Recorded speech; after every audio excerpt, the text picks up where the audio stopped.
السلام علیکم ورحمۃ اللہ وبرکاتہ۔ دوستو، آپ سن رہے ہیں راشد رضا وائس۔ عجائب القرآن کا ایک خوبصورت واقعہ، جب اللہ کے رسول صلی اللہ علیہ وسلم پر جادو کیا گیا، اور کس طرح پر جادو کیا گیا اور کس نے کیا، اور کس طرح اللہ تبارک و تعالیٰ نے حضرت جبرائیل علیہ الصلاۃ والتسلیم کے ذریعے آپ کو وحی کے ذریعے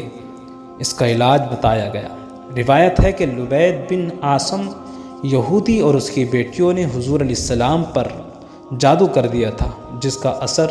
حضور علیہ السلام کے جسم مبارک پر نمودار ہوا، لیکن آپ کے قلب اور عقل و اعتقاد پر کچھ بھی اثر نہیں ہو سکا۔ چند روز کے بعد حضرت جبرائیل علیہ السلام حاضر خدمت ہوئے اور انہوں نے عرض کیا، یا رسول اللہ، ایک یہودی نے آپ پر جادو کر دیا ہے، اور جادو کا جو کچھ سامان ہے وہ فلاں کنویں میں ایک پتھر کے نیچے دبا دیا گیا ہے۔ حضور علیہ السلام نے حضرت علی کو بھیجا، انہوں نے کنویں کا پانی نکال کر پتھر اٹھایا تو اس کے نیچے سے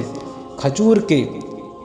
گابھے کی تھیلی برآمد ہوئی، اور اس میں حضور علیہ السلام کے منہ مبارک جو کنگھی سے ٹوٹے تھے، اور کنگھی کے ٹوٹے ہوئے کچھ دندان، اور ایک ڈور یا کمان کا چلہ جس میں 11 گرہیں لگی ہوئی تھیں، اور ایک موم بتی کا پتلا جس میں 11 سوئیاں چبھی تھیں۔ یہ سب سامان پتھر کے نیچے سے نکلا، اور یہ سب سامان حضور علیہ السلام کی خدمت میں لایا گیا۔ اس کے بعد قرآن مجید کی دونوں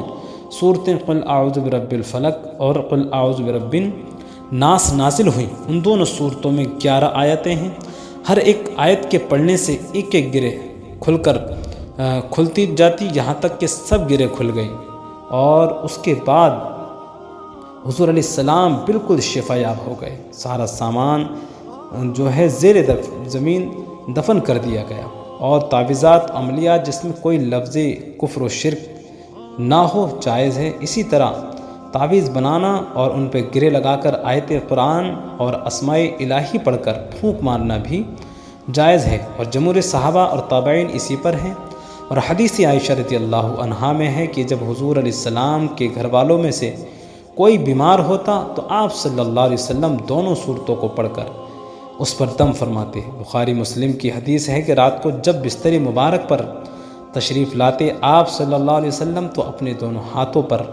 دم فرمایا کرتے، اور اپنے سر سے پاؤں تک پورے جسم مبارک اپنے دونوں ہاتھوں کو پھیرایا کرتے تھے، جہاں تک کہ دست مبارک پہنچ سکتے ہیں۔ یہ عمل 3 مرتبہ فرماتے، اور سورہ فلق کا ترجمہ ہے، تم فرماؤ میں اس کی پناہ لیتا ہوں جو صبح کا پیدا کرنے والا ہے، اور اس کی سب مخلوق کی شر سے، اور اندھیری ڈالنے والے کی شر سے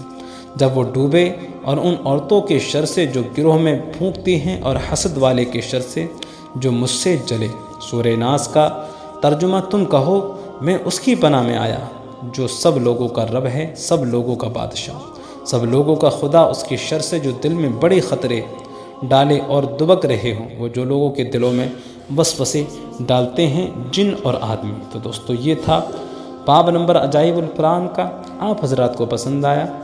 تو ہمارے چینل کو سبسکرائب کر کے بیل آئیکن کو ضرور دبا دیں۔